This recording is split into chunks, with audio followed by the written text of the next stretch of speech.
আমরা তো কোনোদিন কল্পনা করি নাই যে বিএনপি আজকে এরকম আমাদের সাথে গাদ্দারি করবে, বেইমানি করবে, জাতির সাথে প্রতারণা করবে।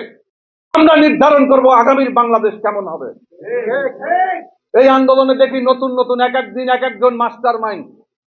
আমাদের কর্নেল ওলি আহমেদ বলেছেন, তো অস্বীকার করার কোনো সুযোগ নেই। জামাত ইসলামীর সেক্রেটারি জেনারেল অধ্যাপক মিয়া গোলাম পরোয়ার বিবৃতি দিয়েছেন যে এই আন্দোলনের সাথে আমরা একমত, এই আন্দোলনের সাথে আমরা সংহতি প্রকাশ করছি। আর মির্জা ফখরুল ইসলাম আলমগীর তিনি বক্তব্যে বলেছিলেন যে এই আন্দোলনের সাথে আমাদের কোনো সংযোগ নাই। এটাই তো বাস্তবতা। আজকে গুপ্ত গুপ্ত আওয়াজ শুনি আমাদের প্রধানমন্ত্রীর মুখে। গুপ্ত কে? যারা বাংলাদেশে আন্দোলন সংগ্রাম করেছে তারা গুপ্ত, নাকি যারা বিদেশে ছিল তারা গুপ্ত? যারা শিলংয়ে ছিল তারা গুপ্ত, নাকি এখানে যারা বুক পেতে গুলি খেয়েছে তারা গুপ্ত? যারা নিজেরা অস্বীকার করছে যে আমাদের কোনো অবদান, আমাদের কোনো সমর্থন নাই এই জুলাই আন্দোলনে, তারা গুপ্ত? নাকি যারা বিবৃতি দিয়ে, বক্তব্য দিয়ে নেতাকর্মীদেরকে রাজপথে গুলির মুখে ছেড়ে দিয়ে ভূমিকা রেখেছে তারা গুপ্ত? আপনারা নতুন নতুন বয়ান তৈরি করতেছেন। মানুষের মধ্যে আজকে যে আওয়ামী লীগ নতুন করে স্লোগান তুলছে যে হাসিনার তারেকের চেয়ে হাসিনা ভালো ছিল। আমরা এই বক্তব্য এখনো দিতে চাই না। আমাদের জোটের নেতা উপস্থিত আছেন, আমি মনে করি এখনো আমরা সরকার পতনের আন্দোলনের দিকে এখনো আমরা যাই নাই।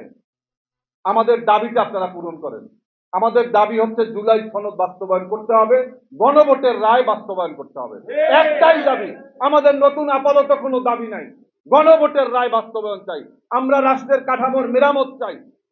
আমরা 31 দফা করেছিলাম, জামাত ইসলামী থেকে শুরু করে আমরা সবাই মিলে, এলডিপি ছিল, আমরা বিএনপির সাথে দীর্ঘ 20টা বছর আন্দোলন সংগ্রাম করেছি। সরকারের ভাগের সময় কিন্তু আমরা বিএনপির সাথে কখনো ছিলাম না। আমার নেতা মাওলানা মতিনকে মন্ত্রী করার কথা ছিল, তাকে ফোন করা হয়েছিল, তিনি প্রস্তুত হয়েছিলেন, কিন্তু শপথ পর্যন্ত যেতে পারেন নাই।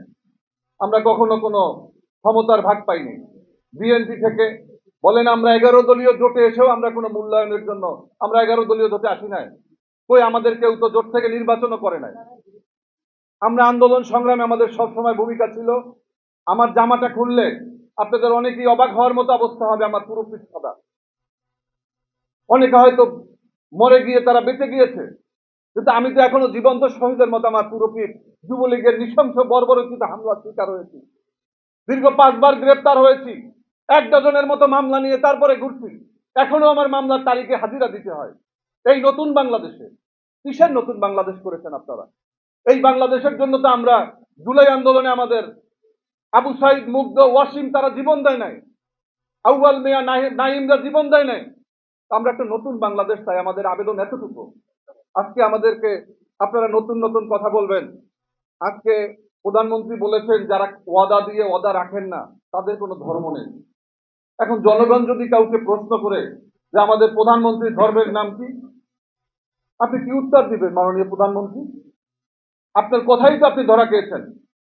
আমরা তো কোনোদিন কল্পনা করি নাই যে বিএনপি আজকে এরকম আমাদের সাথে গাদ্দারি করবে, বেইমানি করবে, জাতির সাথে প্রতারণা করবে। কারণ আমরা সিগনেচার করেছিলাম একত্রে ডক্টর ইউনূসকে সামনে রেখে সংসদ ভবনে। সেখানে উল্লেখ ছিল যে আমরা কোনো প্রশ্ন তুলব না, আমরা আদালতে যাব না এই জুলাই সনদ নিয়ে। আজকে আমাদেরকে কথা বলতেছে, আন্দোলন করা লাগতেছে। আমাদের এই নতুন বাংলাদেশে জুলাই শহীদদের বিচারের জন্য আমাদের আন্দোলন সংগ্রাম করা লাগতেছে। লজ্জা লাগে। তারপরও বিএনপি ক্ষমতায়। আপনারা যেভাবেই হোক ক্ষমতায় আসছেন, ক্ষমতায় আছেন, আপনারা ক্ষমতায় থাকেন, কিন্তু আমাদের অঙ্গীকার, আমাদের আকাঙ্ক্ষাকে কোনোভাবে গলা টিপে হত্যা করার চেষ্টা করবেন না, তাহলে ক্ষমতায় থাকতে পারবেন না। কারণ আমরা যদি বলি যে হাসিনা মতো আপনাদেরকে যেতে হবে, অনেকের কষ্ট হয়। আমরা দেখলাম যে গত কালকে না পরশু দিনে একজন প্রতিমন্ত্রী তিনি যেভাবে বগল দাবিয়ে, যেভাবে উস্কানিমূলক বক্তব্য দিয়েছেন রাজপথে নেমে, আমরাও যদি রাজপথে নামি কি হবে? কি হবে? আমরা এই আজকে 2 তারিখ, এই 2 তারিখ ছিল অবস্থান কর্মসূচি। পুলিশের বাধা, আওয়ামী লীগ, যুবলীগ, ছাত্রলীগের বাধা উপেক্ষা করে এখানে আওয়ামী লীগের অফিসের সামনে তাদের নেতারা যেভাবে মরে মরে বসেছিলেন, সমস্ত রক্তচক্ষুকে উপেক্ষা করে তারপরে কিন্তু আমরা শহীদ মিনারে গিয়েছি। আমরা কোনো কিছু পরোয়া করি নাই। নতুন বাংলাদেশের জন্য আমি খুলনাতে বলেছিলাম আমাদের প্রধান অতিথিকে, মাননীয় প্রধান অতিথি 1 মাস, বিএনপি বুঝেছে 1 মাসের ভিতরে বোধহয় পতন ঘটানো। আমরা বলেছিলাম যে জুলাই সনদ বাস্তবায়ন, গণভোটের রায় বাস্তবায়ন আপনি বলেন, আজকে তারিখ থেকে 1 মাসের মধ্যে এই বিএনপি হয় গণভোটের রায় বাস্তবায়ন করবে, না হলে বিএনপির ঠিকানা বিএনপি তৈরি করবে। আমরা বেগম খালেদা জিয়ার সাথে দীর্ঘ 16টি বছর আন্দোলন সংগ্রাম করেছি।